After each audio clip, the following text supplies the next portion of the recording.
मरते दम तक युद्ध को तैयार ईरान, जनवरी जंग में फंसे ट्रंप नेतन्याहू। इसमें कोई शक नहीं है कि ईरान में 28 दिसंबर 2025 से शुरू हुए हिंसक प्रदर्शनों ने ईरान के सुप्रीम लीडर अली खामनेई के शासन की नींव हिला दी। लेकिन यह भी सच है कि लगभग एक महीने से आंतरिक उठापटक और हिंसक प्रदर्शनों से जूझ रहे ईरान ने ईरान के अंदर मौजूद मोसाद और CIA के एजेंटों को काफी हद तक काबू कर लिया है। 37 साल के ईरान की सत्ता का केंद्र बने 86 साल के खामनेई ने भी साबित कर दिया कि ईरान और इजराइल जून 2025 जैसा अगर हमला ईरान पर करते हैं तो ईरान उन्हें भीषण नुकसान पहुंचा देगा। कुछ पश्चिमी देशों की खुफिया रिपोर्ट में दावा किया गया कि 14 जनवरी 2026 को जब ईरान पर अमेरिका बहुत बड़ा हमला करने वाला था, उस हमले से कुछ मिनट पहले इजराइल के PM नेतन्याहू और सऊदी अरब के प्रिंस सलमान कुछ ऐसे खुफिया इनपुट अमेरिका तक पहुंचा दिए, जिसके बाद ईरान पर बहुत बड़ा हमला करने की हिम्मत ट्रंप की टूट गई। अब खबर है कि चीन और रूस ने ईरान के साथ मिलकर ऐसा जाल बुन दिया था जिसकी भनक से ही नेतन्याहू और ट्रंप के पसीने छूट गए थे।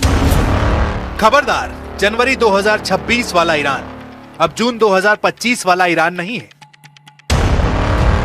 अगर अमेरिका और इजराइल मिलकर ईरान पर अगले कुछ घंटों या दिनों में हमला करते हैं तो इस बार ईरान युद्ध जीतने के लिए नहीं बल्कि अपने दुश्मनों के वजूद तबाह करने के लिए जंग करेगा। जो खबरें आ रही हैं, उसके मुताबिक सुप्रीम लीडर खामनेई और उनके कमांडरों ने जिस रफ्तार और तेजी से ईरान के अंदर और ईरान की सरहदों पर अपनी आक्रामकता दिखाई है, उससे ट्रंप और नेतन्याहू भौचक्के रह गए।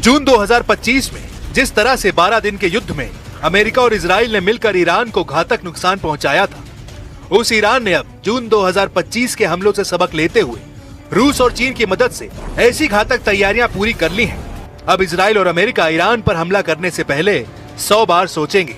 सबसे पहले आप ये जान लीजिए कि ईरान को रूस और चीन के हथियारों से जंग लड़ने की कैसी ताकत मिल गई है।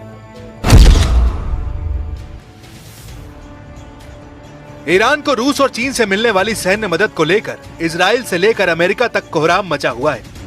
सोशल मीडिया और कुछ समाचार रिपोर्ट्स में दावा किया गया कि चीन से 16 लड़ाकू विमान ईरान पहुंच चुके हैं। ये दावे कितने सच्चे या झूठे हैं, इस पर पुख्ता तौर पर कुछ नहीं कहा जा सकता है, लेकिन इतना तय है कि इस वक्त रूस और चीन मिलकर ईरान को एक ऐसा सुरक्षा कवच देने में जुटे हैं जो उसे अमेरिका और इजराइल के भयानक और तूफानी हमलों से बचने में मदद कर सकता है। ईरान ने रूस से 48 सुखोई और 35 लड़ाकू विमानों का सौदा किया था। हालिया लीक हुई सैन्य दस्तावेजों के मुताबिक रूस इनमें से 16 विमानों का पहला बैच तैयार कर रहा है। खबर यह भी है कि चीन अपने सीधे तौर पर J-20 या J-16 विमान ईरान को नहीं दे रहा है, लेकिन वह ईरान को HQ-9B एयर डिफेंस सिस्टम और उन्नत ड्रोन तकनीक की आपूर्ति कर चुका है। सोशल मीडिया पर चल रही खबरें रूस के 16 विमानों के बैच और चीन की तकनीकी मदद को मिलाकर पेश की जा रही हैं। रिपोर्ट्स के मुताबिक रूस का उन्नत S-400 एयर डिफेंस सिस्टम अब ईरान में तैनात किया जा चुका है। यह अमेरिका और इजराइल के लिए सबसे बड़ी चिंता है, क्योंकि उनके स्टील्थ विमानों को भी ट्रैक कर सकता है। रूसी कारखानों में ईरान के लिए 16 विमानों पर काम चल रहा है। ईरानी सांसदों के अनुसार अगले 2-3 महीने के भीतर इनका पहला हिस्सा ईरान की वायुसेना में शामिल हो सकता है। वहीं चीन ईरान के साथ सैटेलाइट डेटा साझा कर रहा है। इससे ईरान को इजरायली और अमेरिकी गतिविधियों पर नजर रखने में मदद मिल रही है। कुछ रिपोर्ट्स में यहां तक दावा किया गया रूस के राष्ट्रपति पुतिन और चीन के राष्ट्रपति शी जिनपिंग ने ईरान को इस बार जबरदस्त मदद करने का मन बना लिया है। 14 जनवरी को डरा था अमेरिका, नेतन्याहू पर ईरान का खौफ। कुछ मीडिया रिपोर्ट्स में दावा किया गया कि 14 जनवरी 2026 को आखिरी वक्त पर अमेरिका और इजराइल ने ईरान पर भीषण हमले का प्लान पूरी तरीके से रोक दिया था। रिपोर्ट में दावा किया गया कि ईरान ने अपनी जंगी चाल और खौफनाक इरादों से इजराइल और अमेरिका को चौंका दिया था। ईरान की जंगी तैयारियों से अरब दुनिया तक सहम गई थी। 14 जनवरी 2026 को अमेरिका और ईरान के बीच युद्ध की स्थिति बेहद करीब आ गई थी। रिपोर्ट के मुताबिक 14 जनवरी 2026 को अमेरिका ईरान पर एक बड़ा सैन्य हमला करने की कगार पर था, लेकिन अचानक स्थिति बेहद गंभीर हो गई।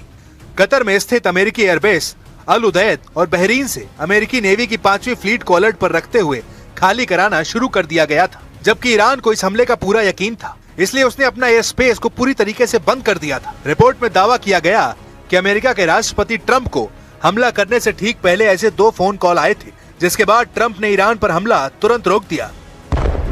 मीडिया रिपोर्ट्स के दावों के मुताबिक ट्रंप ने 14 जनवरी 2026 को ईरान पर हमला आखिरी वक्त में क्यों टाल दिया, इसको लेकर कई दावे किए गए हैं। पहला दावा है बेंजामिन नेतन्याहू की ट्रंप को चेतावनी।